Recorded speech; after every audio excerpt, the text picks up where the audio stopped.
बिस्मिल्लाहिर्रहमानिर्रहीम। आज का जो हमारा टॉपिक है ये टाइप्स ऑफ जर्नल के ऊपर है। देखें, पिछली वीडियो आपको बताई, दो वीडियो जो आपने देखी होंगी इसके अंदर लास्ट जर्नल के पॉइंट ऑफ व्यू से, जिसमें आपको एक में बताया है कि डेबिट और क्रेडिट में डिफरेंस क्या होता है। दूसरी वीडियो में हमने देखा था कि जर्नल जो है उसमें जर्नलाइजिंग है, उसके हमने फॉर्मेट को देखा था।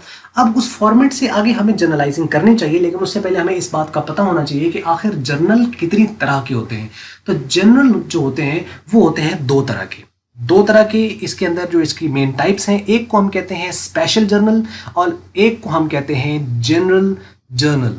अब ये स्पेशल जर्नल क्या है, देखिए इसके बारे में थोड़ा सा मैं आपको यूँ बता दूं कि कुछ ऑर्गेनाइजेशन ऐसी होती हैं जिनके अंदर जो ट्रांजैक्शन होती हैं वो लिमिटेड होती हैं, थोड़ी होती हैं, बहुत ज़्यादा नहीं है, तो उनका फिर एक ही जर्नल होता है, यानी वही उनका स्पेशल, वही उनका जर्नल, एक ही बुक होती है, उसी के अंदर वो सारा कुछ रिकॉर्ड करते चले जाते हैं।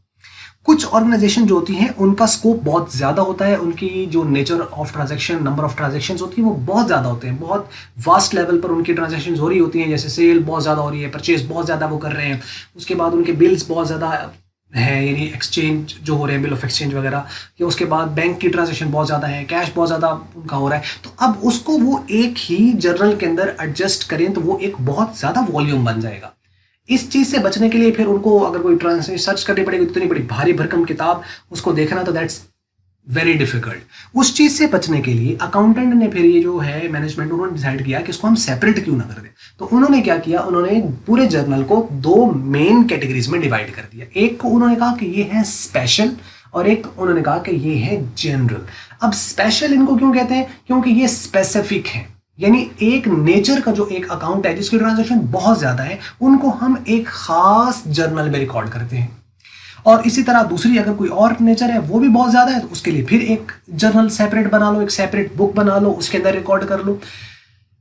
सिमिलरली जिनकी ट्रांजैक्शन बहुत ज्यादा, उनकी सेपरेट बुक कर लो। अब उसके लिए अब तक जो भी रिसर्च जो उन्होंने देखा है, उसके अंदर सबसे ज्यादा होने वाली जो ट्रांजैक्शन है उसमें 8 नेचर्स सामने आई। तो 8 तरह के अकाउंट उन्होंने, 8 तरह के यानी जो बुक्स हैं इनफैक्ट वो उन्होंने सेपरेट कर दी, या 8 तरह के जर्नल उन्होंने बना दिए। ये उनकी यानी आगे कैटेगरी है।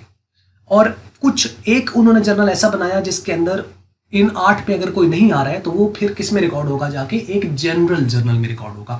अब सवाल यहाँ पे ये पैदा होता है कि वो आखिर स्पेशल कौन से हैं और उनमें कौन कौन सी ट्रांजैक्शन रिकॉर्ड होती हैं, इसी के ऊपर हम बात करने जा रहे हैं। आइए सबसे पहले इसको थोड़ा सा पढ़ लेते हैं, देख लेते हैं क्या है स्पेशल जर्नल।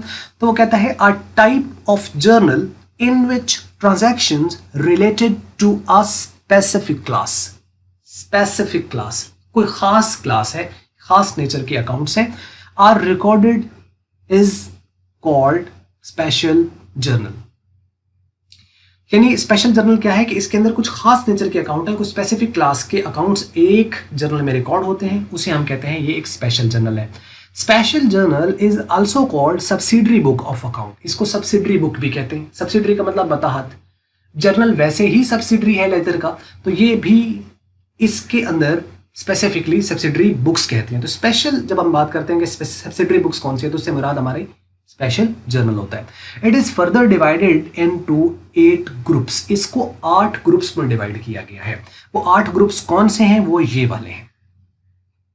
अच्छा, अब ये 8 ग्रुप में पहला है कैश बुक, दूसरा है पैटी कैश बुक। इनको याद करना कोई मुश्किल नहीं, बिल्कुल सीक्वेंस में देखें, यानी दो ये पेयर्स बना लें इस तरह करके, यानी cash book, petty cash book, sale book, sales return book, purchase book, purchase return book, bills receivable book और बिल पेबल बुक। तो ये 8 हैं इस तरह के, यानी ये जो नेचर के अकाउंट्स हैं इनकी ट्रांजैक्शंस होती हैं बहुत ज्यादा, इसके लिए फिर इसको सेपरेटली एक बुक में रिकॉर्ड कर लिया जाता है। जैसे कि आप पहले देखें, कैश बुक आपके पास आ रहा है। अब कैश बुक में कौन से ट्रांजैक्शन रिकॉर्ड होंगे, जिसमें कैश इन्वॉल्व है, यानी जिसमें भी कैश आ रहा होगा, चाहे वो कैश रिसीव हो रहा है चाहे वो कैश पे हो रहा है, वो आपके पास इस बुक में रिकॉर्ड होगा।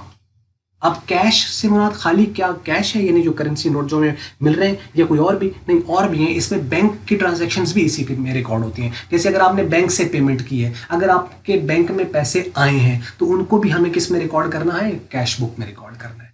बस ये दो होंगे नहीं, एक और भी होता है। इसके अंदर एक आखिरी जो नेचर है वो डिस्काउंट की है। हर तरह का डिस्काउंट नहीं, हर तरह का डिस्काउंट नहीं, सिर्फ एक तरह का डिस्काउंट जिसे हम कहते हैं कैश डिस्काउंट। वैसे और भी होते हैं, ट्रेड डिस्काउंट भी होता है, उसके बाद अलाउंसेस भी होते हैं, वो वाले नहीं। सिर्फ कौन सा डिस्काउंट रिकॉर्ड होगा, कैश डिस्काउंट, जिसे हम दो तरह कहते हैं, एक या तो हम डिस्काउंट दे रहे होंगे या डिस्काउंट हम ले रहे होंगे, मीन या तो वो डिस्काउंट अलाउड होगा या वो डिस्काउंट रिसीव्ड होगा। तो ये तीन तरह के जो अकाउंट्स हैं वो स्पेसिफिकली कैश बुक में रिकॉर्ड होते हैं, और इस तरह करके ये 6 नेचर्स बन जाते हैं। जैसे अगर डिस्काउंट अलाउड और डिस्काउंट रिसीव्ड 2 ये हो गए, इस तरीके से cash paid and cash received 2 ये हो गए, 4 हो गए टोटल, और एक बैंक पेमेंट रिसीव्ड और bank payment received and bank payments made, यानी एक आपको बैंक की पेमेंट रिसीव हुई है, यानी आपके अकाउंट में पैसे आए हैं, रसीट्स हैं बैंक के अंदर, रिसीवेबल जो बैंक में पैसे आए हैं आपके पास, और एक है बैंक के थ्रू आपने किसी को पेमेंट की, जैसे आपने किसी को चेक दे दिया इशू कर लिया, और एक आपने किसी से चेक ले लिया है, तो ये भी तो है ट्रांजेक्शन्स। तो इनको हमें कहाँ रिकॉर्ड करना है, इनको हमें कैश बुक में रिकॉर्ड करना है। अच्छा, अब ये होगी, यहाँ तक बात समझ लगी होगी, और इसकी ऑब्वियसली दो ही साइड जैसे अकाउंट बनता है इसी तरह ये बनता है। इसको हम 8वें चैप्टर में इंशाल्लाह इसको हम डिटेल में देखेंगे, इसको भी और पैटी कैश बुक को भी। अच्छा, अगला है next patty cash book. Petty cash book जब हम बात करते हैं तो पैटी एक्सपेंसेस होते हैं। अब पैटी एक्सपेंस कौन से होते हैं? ऐसे एक्सपेंसेस जो डे टू डे एक्सपेंस होते हैं किसी ऑर्गेनाइजेशन के, और ये छोटी अमाउंट ऑर्गेनाइजेशन इन्हें छोटा कंसिडर करती है कि ये हमारे छोटे एक्सपेंस है, कोई बहुत बड़े एक्सपेंस नहीं है, लिहाजा इनको कैश बुक में नहीं, इनको सेपरेटली हैंडल करें। जैसे जो डे टू डे ऑपरेशंस हो रहे हैं, अब ये छोटे हैं या बड़े हैं ये हम नहीं कह सकते, ये ऑर्गेनाइजेशन डिसाइड करेगी कि उनके लिए छोटे एक्सपेंस है या बड़े एक्सपेंस है। कुछ ऐसी ऑर्गेनाइजेशंस होती हैं जिनके लिए 10 लाख भी एक छोटा एक्सपेंस है, और कुछ ऐसी ऑर्गेनाइजेशन है जिसके लिए जो 50,000 है वो बहुत बड़ी अमाउंट है। मीन्स के nature of transaction, nature of the organisation जो है उसके ऊपर डिपेंड करेगा कि एक ऑर्गेनाइजेशन जो है वो उसकी वैल्यू वर्थ कितनी, जो जितनी बड़ी ऑर्गेनाइजेशन होगी, जितना ज़्यादा पैसे जनरेट कर रही है उसके लिए ट्रांजैक्शंस जो होंगी, यानी जो वो खरबों में जनरेट कर रहा है पैसा, उसके लिए लाखों के अंदर कुछ नहीं होता, और जो सिर्फ जनरेट ही लाखों में कर रहा है तो उसके लिए हज़ारों में बहुत बड़ी रकम होती है।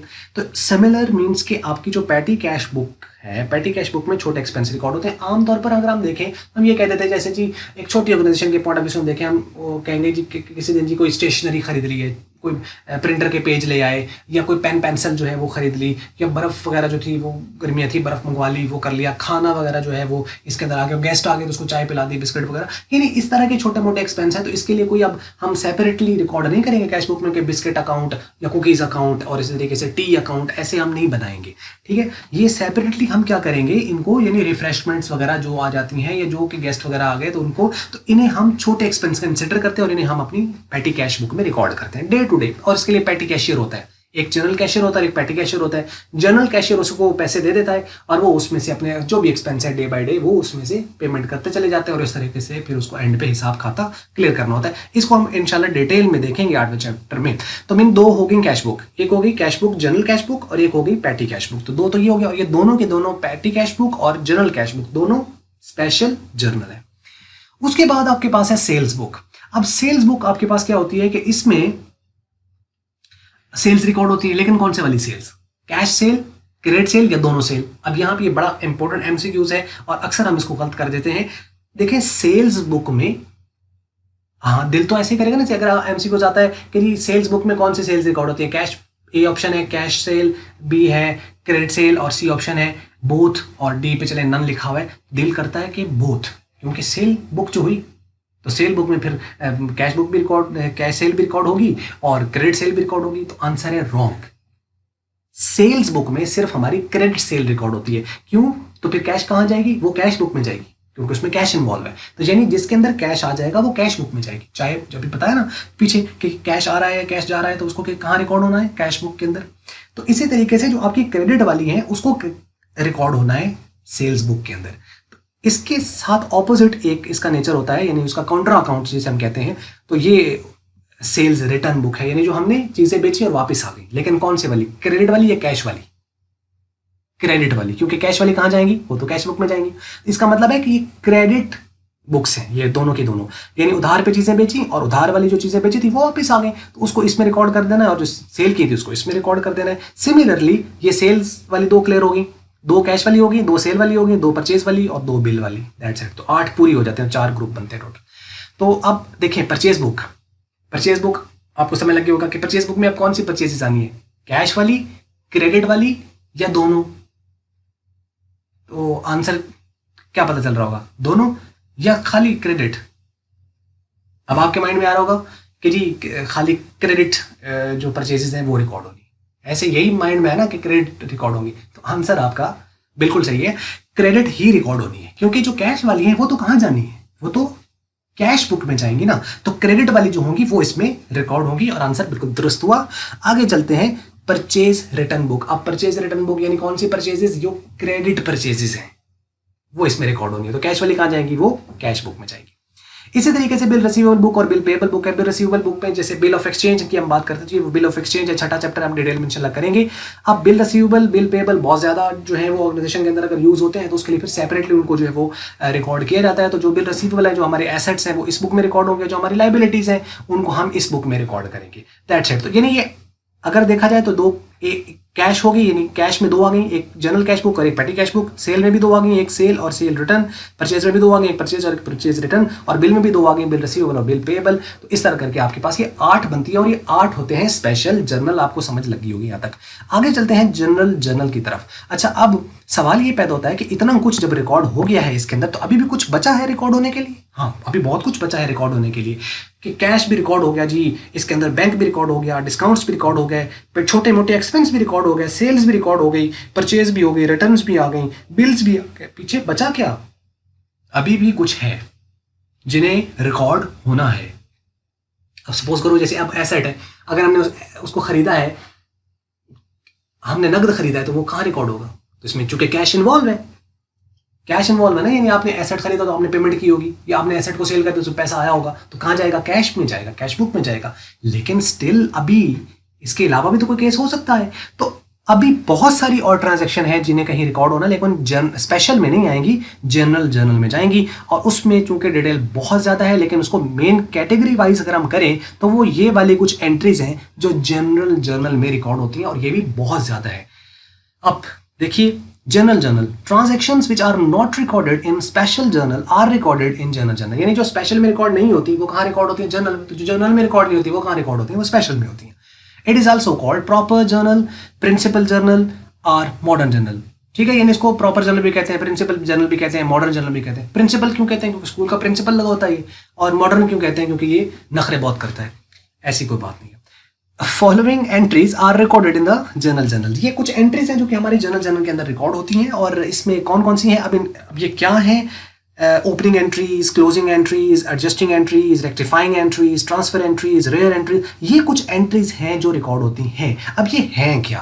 तो इस वीडियो में तो ये कुछ नहीं है। नेक्स्ट वीडियो में इंशाल्लाह हम इसी के ऊपर बात करेंगे कि ओपनिंग एंट्रीज कौन सी होती हैं, क्लोजिंग कौन सी होती हैं, कैसे पास की जाती हैं, एडजस्टिंग कौन सी होती है, रेक्टिफाइंग कौन सी होती है, ट्रांसफर और रेयर एंट्रीज कौन सी हैं, उनके ऊपर हम बात करने जा रहे हैं इंशाल्लाह नेक्स्ट वीडियो में। जरूर देखिएगा और हमें कमेंट्स में जरूर बताइएगा कि आपको ये लेक्चर्स, ये सीरीज कैसी लग रही है। और बस यहाँ तक। और अगर आपको मल्टीपीडिया की ये वीडियो आपको अच्छी लगी है, समझ आ गई है, तो फिर आप इसको लाइक कर लें, शेयर कर लें दूसरों के साथ। अगर आपको अच्छी लगी तो इसको डिसलाइक जरूर करें। और वीडियो देखने का बहुत बहुत शुक्रिया।